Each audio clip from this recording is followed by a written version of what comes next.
Depuis les temps anciens, deux villages règnent en maître sur l'Espagne. À l'est, on retrouve le village caché du Barça. À la capitale, le village royal du Real, soutenu par le pouvoir, la gloire et l'empire. Depuis des générations, les deux clans se vouent une haine incommensurable. La rivalité entre ces deux clans dépassait le sport. C'était une guerre de prestige, d'honneur et de destinée. Mais cette rivalité ne venait pas seulement du football. Elle nous vient d'une époque sombre, l'époque du ninja le plus cruel, le grand seigneur Franco. Après la grande guerre ninja d'Hispania, Franco prit le pouvoir en utilisant un rituel interdit.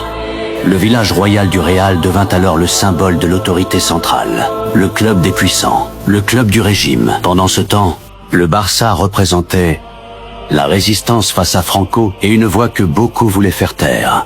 On raconte qu'un jour, lorsque la lune rouge apparut, les plus grands ninjas se réunirent pour un combat légendaire. Le village du Real l'emporta avec un score de 11 buts à 1.